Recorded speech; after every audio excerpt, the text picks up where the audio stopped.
Сәлеметсіңдер ме оқушылар?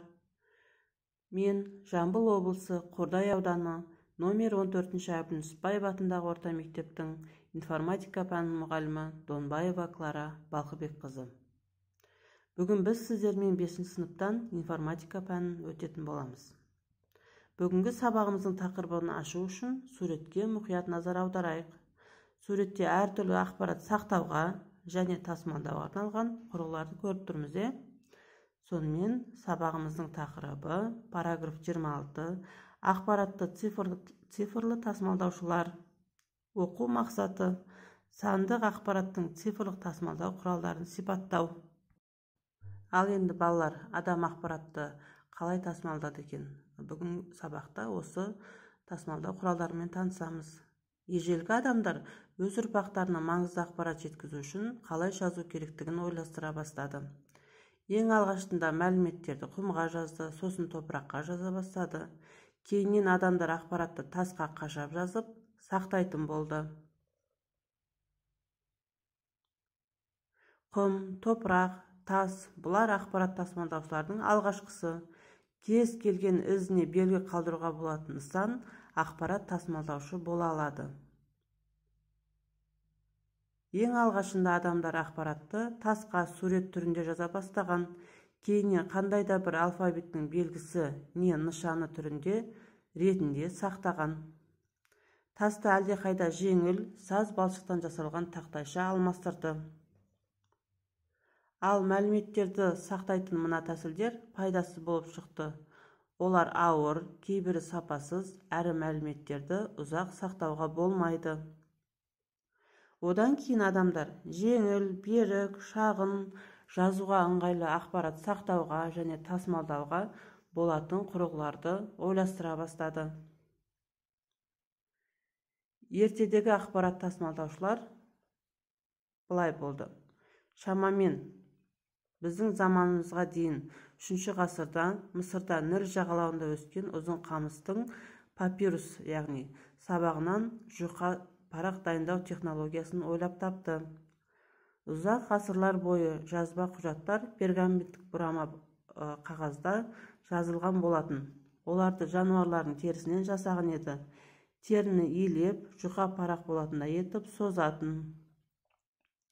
Біздің дәуіріміздің 2-ші ғасырында Қытайда қағаз дайындау технологиясын ойлап шығарды.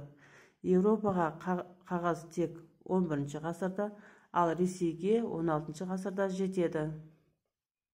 Ал енді балалар, қазіргі заманғы ақпарат тасымалдаушылармен танысайық.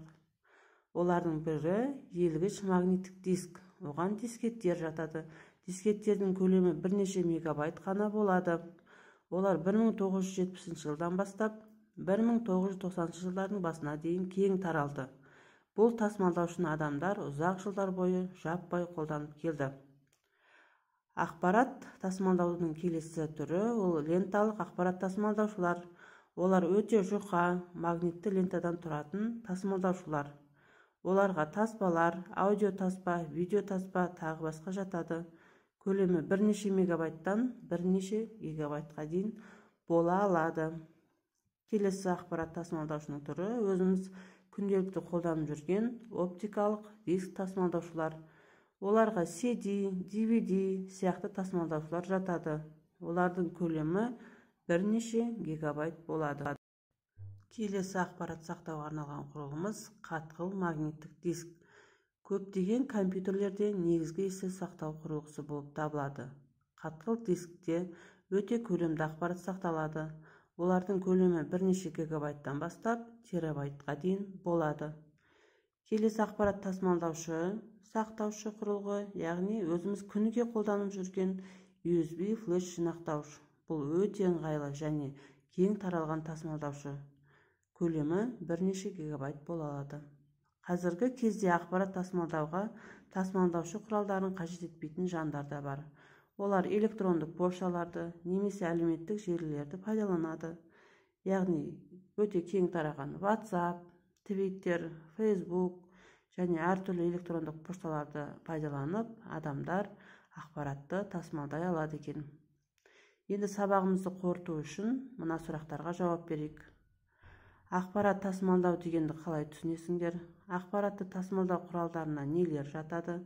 Қандай тасымалдау құралдары ыңғайлы? Сұрақтарға жауап беріп, кері байланыс жасай қойыңдар. Келесі тапсырма. Цифрлық тасымалдаушылардың қандай түрлерін пайдаланған тиімді? Әлде электронды поштаның қызметіне жүгінген тиімді ме? Өз ойымызды жазамыз. Енді балалар, сабағымызды бағдаршам әдісі арқылы кері байланыс жасайық. Яғни жасыл түс бүгінгі сабақты түсіндім, сары түс бүгінгі сабақты орташа түсіндім, қызыл түс бүгінгі сабақты мүлдем түсінбедім. Жарайсыңдар балалар. Осымен бүгінгі сабағымызды аяқтаймыз. Назарларыңызға үлкен рахмет. Сау болыңыздар.